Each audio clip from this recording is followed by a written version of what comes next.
अयोध्या में सुहागरात पर पत्नी की लाश मिली। पहले इसे सुसाइड समझा जा रहा था, लेकिन ये सुसाइड नहीं बल्कि हत्या के बाद सुसाइड है। पति ने पहले पत्नी की गला दबाकर हत्या की, फिर खुद फांसी लगा ली। दोस्तों, आगे की कहानी सुन के आपके पैरों तले जमीन खिसक जाएगी।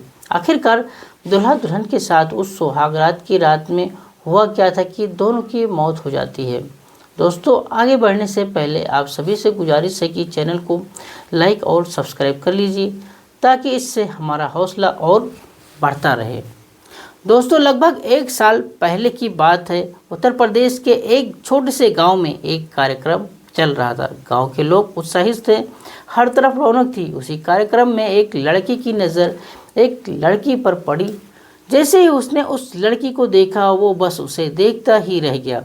उसकी आंखों में एक चमक थी, मानो उसे अपना जीवन साथी मिल गया हो। दोस्तों, वो लड़का अपने परिवार की एक महिला से बोला, ये लड़की कौन है? उस महिला ने मुस्कुराते हुए कहा, क्या बात है, क्या तुम्हारी शादी इसी से करवा दें? यह सुनकर लड़का शर्मा गया और मुस्कुराते हुए वहाँ से चला गया। लेकिन उस लड़की की छवि उसके दिमाग से हटने का नाम ही नहीं ले रही थी। वो पूरे समय उसी के बारे में सोचता रहा। दोस्तों, कुछ ही दिनों बाद संयोग से उस लड़की का रिश्ता उसी लड़की के लिए आ गया। जब परिवार वालों ने यह खबर लड़की को सुनाई तो उसकी खुशी का कोई ठिकाना ही नहीं रहा। वो बेसब्री से शादी के दिन का इंतजार करने लगा। परिवार के बड़े बुजुर्गों ने बैठकर शादी की तारीख तय की।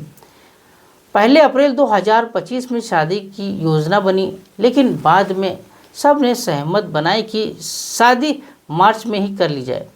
शादी की तारीख तय हुई 7 मार्च 2025 को। दोस्तों, लड़का बेहद खुश था।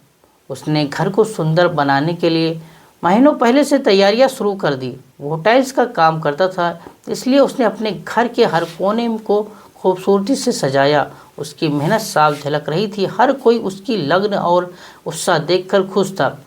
जैसे जैसे शादी का दिन नज़दीक आ रहा था, उसकी खुशी बढ़ती जा रही थी। वो दिन में काम करता और रात में अपने होने वाली दुल्हन से बातें करता। दोनों के बीच प्यार बढ़ता जा रहा था। दोस्तों, आखिरकार वो दिन आ ही गया। सुबह से ही पूरे घर में हलचल थी। बारात की तैयारियां हो रही थी। जब खुरछुड़ी हुई तो लड़का इतना खुश था कि अपने दोस्तों के साथ नाचने लगा।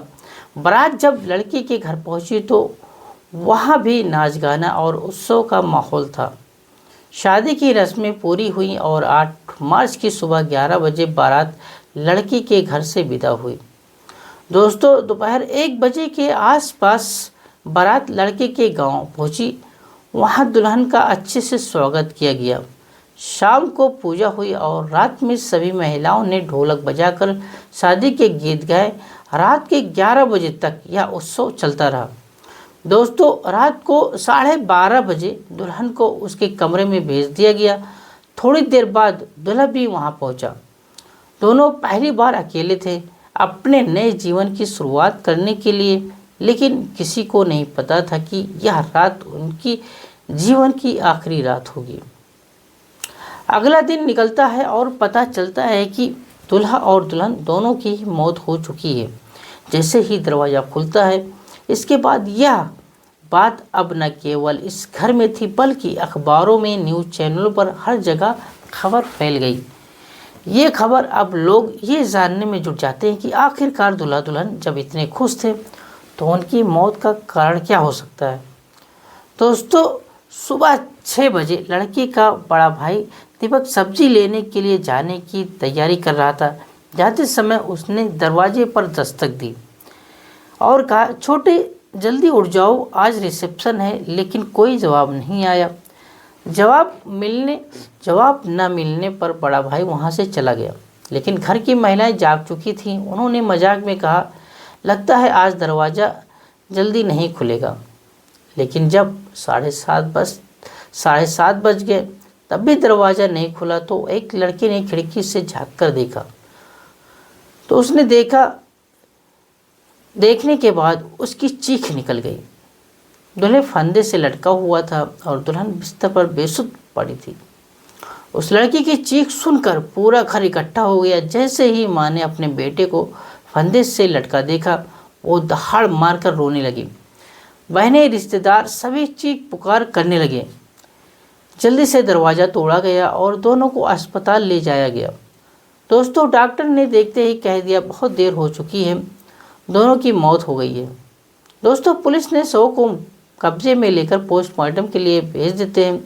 जब रिपोर्ट में खुलासा हुआ कि दुल्हन की गला दबाकर हत्या की गई है और दुल्हन ने खुद को फंदे से लटका लिया था। अब सवाल यह था, ऐसा क्यों हुआ? दोस्तों, पुलिस को लड़के का मोबाइल मिला जिसमें एक मैसेज था। यह मैसेज शादी की रात 11:45 पे जो भेजा गया था। यह मैसेज किसी अज्ञात व्यक्ति से आया था जिसमें दुल्हन के अतीत के बारे में कुछ लिखा था। जब दुल्हन ने यह मैसेज पढ़ा तो वो सीधा अपनी पत्नी के पास गया। उसने उससे इस बारे में पूछा। रात के 12:30 बजे से 3 बजे तक दोनों के बीच बातचीत होती रही। शायद लड़की ने अपनी पुरानी ज़िंदगी के बारे में बताया होगा। शायद दूल्हे को यकीन नहीं हुआ होगा। फिर अचानक रात 3 बजे गुस्से में आकर उसने अपनी पत्नी का गला दबा दिया। जब उसे एहसास हुआ कि उसने ये क्या कर दिया तो उसने खुद को भी ख़त्म कर लिया। दरअसल दोस्तों, बताया ये जा रहा है कि प्रदीप के मोबाइल में एक मैसेज मिला है जो उसने खुद अपने दूसरे नंबर से किया था। आशंका है कि मैसेज के माध्यम से वो पत्नी शिवानी से उसके पुराने रिलेशनशिप को जानने के लिए कोशिश कर रहा था। शिवानी अपने मायके से मोबाइल नहीं लाई थी। प्रदीप को शक था कि पत्नी का कोई पुराना रिलेशन है, इसलिए उसने चेक करने के लिए शिवानी से जुड़ा मैसेज दूसरे नंबर से अपने मोबाइल पर किया था।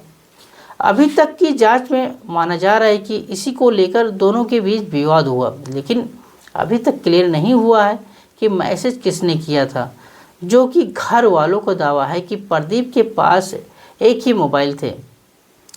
दोस्तों, जब दुल्हन के परिवार को ये खबर मिली तो उनके पैरों तले ज़मीन खिसक गई। 9 मार्च की शाम दोनों की एक ही चिता बनाई गई, जो कि बड़े भाई दीपक ने मुखाग्नि दी। दोस्तों, ये कहानी हमें यह सिखाती है कि रिश्ते विश्वास पर चलते हैं। शक और गुस्सा इंसान को बर्बाद कर सकते हैं। एक गलतफहमी ने 2 जिंदगियां ले ली और 2 परिवार को हमेशा के लिए दुख में डाल दिया। इसलिए कोई भी बड़ा फैसला लेने से पहले सोचें, समझें और अपने रिश्ते को प्यार और विश्वास से संभालें। प्यारे दोस्तों, आप क्या कहना चाहेंगे ऐसे पति के बारे में? क्या कहना चाहेंगे ऐसे पत्नी के बारे में? कमेंट में अपनी राय ज़रूर बताएं। प्यारे दोस्तों, इस पूरे घटना को सुनाने का उद्देश्य किसी को परेशान करना नहीं है, किसी का दिल दुखाना नहीं है, बल्कि आपको जागरूक करना है, आपको सचेत करना है। अगर यह खबर आपको सोचने और समझने का एक नया जरिया देती है तो ऐसी और भी जानकारियों के लिए हमारे चैनल को लाइक और सब्सक्राइब जरूर करिए। हम चाहते हैं कि आप अपनी राय भी हमारे साथ साझा करें। कृपया अपनी राय कमेंट बॉक्स में ज़रूर दें। अपना समय देने के लिए दिल से धन्यवाद। हम जल्द ही मिलेंगे एक और कहानी के साथ। जय हिंद, जय भारत।